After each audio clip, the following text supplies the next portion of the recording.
जब बैक्टीरिया हमारी ज़मीन में काम करते हैं तो उनकी बॉडी से भी पसीना निकलता है, तो उसमें ऐसे ऐसे हार्मोन्स हमारी फसलों को मिलते हैं जो हमें मार्केट में कहीं नहीं मिलते। सभी फलों का आकार बढ़ता है, साइज़ बढ़ता है, तो इसी के वजह से हमारे यहाँ आउट सीजन में भी बेहतरीन फल सेट हुए हैं।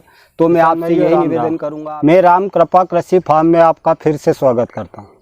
किसान भाइयों, हमारे पास कमेंट में भी आ रहा है और फ़ोन भी आ रहे हैं कि आपके फार्म पर इतने फल कैसे सेट हुए। तो आज हम इसी टॉपिक पर बात करने वाले हैं। किसान भाइयों, ज़्यादा से ज़्यादा तादाद में फल सेट होने का केवल एक ही कारण है, और वह कारण है प्राकृतिक खेती। प्रकृति के सिस्टम में रहकर जो हम काम कर रहे हैं उसका यह परिणाम है। किसान भाइयों, जीवाश्म आधारित खेती है। अगर हम अपने खेत पर ज़्यादा से ज़्यादा तादाद में जीवाश्म डालेंगे तो उसके परिणाम ऐसे ही देखने को मिलते हैं। किसान भाइयों, असंभव कुछ भी नहीं है। हम सोच नहीं सकते, उससे कहीं ज़्यादा परे उत्पादन निकल सकता है। अगर जब हम प्राकृतिक खेती करते हैं, जीवाश्म आधारित खेती करते हैं, तो उसके लिए असंभव कुछ भी नहीं है। किसान भाइयों, ज़्यादा से ज़्यादा तादाद में जब जीवाश्म हम हमारी ज़मीन पर डालते हैं और उन जीवाश्मों को हम एक सूटेबल माहौल देते हैं तो एक बेहतरीन परिणाम हमारे सामने आता है। इसलिए जो हमने कचरे की मल्चिंग के वीडियो डाले हुए हैं, आप उसको भी देखें। जीवाश्म डालकर अगर हम कचरे की मल्चिंग ज़मीन पर करते हैं तो जीवाश्मों के लिए मकान बनाने का काम करते हैं।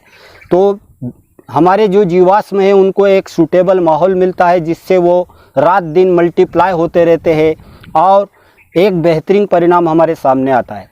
किसान भाइयों, ज़्यादा से ज़्यादा तादाद में जीवाश्म हमको ज़मीन में डालना चाहिए, उसी के परिणाम हमारे यहाँ इतने फल सेट हुए हैं। और जो हमारी ज़मीन में वेस्टेज पड़ा हुआ है, जीवाश्म उसको कन्वर्ट करके हमारे पौधों को खिलाने का काम करते हैं। और जो शत्रु फंगस रहती है जिसकी वजह से हमारी फसलों को नुकसान होता है, तो हमारी मित्र फंगस उसको खाने का काम करती है। किसान भाइयों, जो रासायनिक केमिकल हम डालते हैं, केमिकल एक कुछ हद तक काम करता है, उसके संपर्क में जो आता है उसी को वह नष्ट करता है।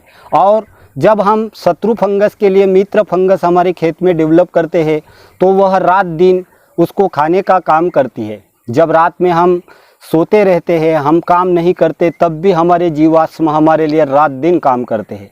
और जो हम अभी हमारे खेत पर काम करते हैं तो हमारी बॉडी से जो हमारा पसीना निकलता है, ठीक उसी तरह जब बैक्टीरिया हमारी ज़मीन में काम करते हैं तो उनकी बॉडी से भी पसीना निकलता है, तो उसमें ऐसे ऐसे हार्मोन्स हमारी फसलों को मिलते हैं जो हमें मार्केट में कहीं नहीं मिलते। किसान भाइयों, किशन चंद्रा जी कहते हैं 1 एकड़ पर 1000 लीटर वेस्ट डिकम्पोज़र डालना चाहिए।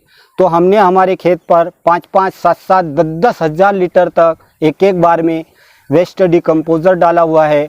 और श्री पालेकर जी कहते हैं कि 200 लीटर जीवामृत 1 एकड़ पर डालना चाहिए। तो हम 1-1 हज़ार लीटर का उपयोग करते हैं। किसान भाइयों, ज़्यादा से ज़्यादा तादाद में जीवाश्म डालने से ही सभी फलों को भोजन मिलता है और सभी फलों का आकार बढ़ता है, साइज़ बढ़ता है। तो इसी के वजह से हमारे यहाँ आउट सीजन में भी बेहतरीन फल सेट हुए हैं। किसान भाइयों, जीवाश्म हम जीवामृत के ज़रिए भी ज़मीन पर डाल सकते हैं, वेस्ट डिकम्पोज़र के ज़रिए भी डाल सकते हैं। और ऐसे जब कचरे की मल्चिंग हम करते हैं तो हमारे जो बैक्टीरिया ज़मीन में डाले हुए हैं वह भी रात दिन मल्टीप्लाई होते रहते हैं। अगर 1 बाय 1 वर्ग मीटर में हमने हमारी ज़मीन के अंदर 300 करोड़ बैक्टीरिया कर दिए तो समझ लो हम जंग जीत गए।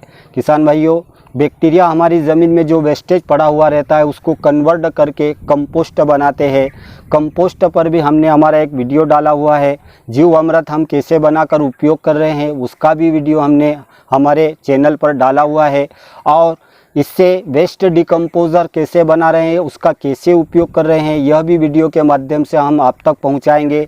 और वेस्ट डिकम्पोज़र से एक बेहतरीन माइक्रो न्यूट्रन कैसे बनता है और उसके क्या क्या रिज़ल्ट फसलों पर देखने को मिलते हैं, वह भी वीडियो के माध्यम से हम आप तक पहुंचाएंगे। किसान भाइयों, मैं आपसे फिर यही कहूँगा कि अगर आप रासायनिक केमिकल भी कर रहे हैं तो भी आप जीवामृत बनाकर डालें, वेस्ट डिकम्पोज़र डालें। मेरे भाइयों, इसमें कोई खर्चा नहीं है, फिर भी हम ये ऐसी चीज़ों का उपयोग नहीं करते। और जो मार्केट में हमें महंगी चीज़ें मिलती है उन पर हमें एक अटूट विश्वास है। किसान भाइयों, ऊपर वाले पर विश्वास करके, अपने आप पर विश्वास करके आप जीवाश्म ज़मीन में डालें, बार बार डालते रहे, परिणाम की चिंता न करें। एक दिन ऐसा आएगा आपको उसके रिज़ल्ट अब बेहतरीन तरीके से मिलेंगे। ज़्यादा से ज़्यादा तादाद में जीवाश्म हमारी ज़मीन पर जब काम करते हैं तो जो वेस्टेज है उसको कंपोस्ट बनाकर कन्वर्ट करते हैं। और जब कंपोस्ट बनता है और जब जैविक नाइट्रोजन हमारी ज़मीन में रहता है तो दोनों चीज़ मिलाकर ह्यूमस की उत्पत्ति होती है और उससे ज़्यादा से ज़्यादा तादाद में देसी केचुए हमारे खेत पर डेवलप होते हैं। किसान भाइयों, हमारे खेत पर देसी केचुए बहुत ही ज़्यादा तादाद में है, जो ज़मीनों में सुरंगें बनाने का काम करते हैं और जो नीचे महासागर कह सकते हैं जिसको, NPK माइक्रोन्यूटन पर्याप्त मात्रा में रहते हैं, उसको देसी केचुआ ऊपर लाने का काम करता है।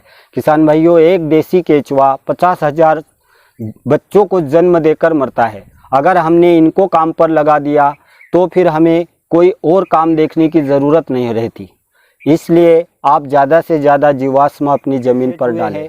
तो मैं आपसे यही निवेदन करूंगा, आप भी ज़्यादा से ज़्यादा तादाद में जीवाश्म ज़मीन पर डालें और कचरे की मल्चिंग करें। और भी जो हमारे पास जानकारी है और जो हमारे फार्म पर कर रहे हैं, आगे वीडियो के माध्यम से आप तक पहुंचाते रहेंगे। धन्यवाद।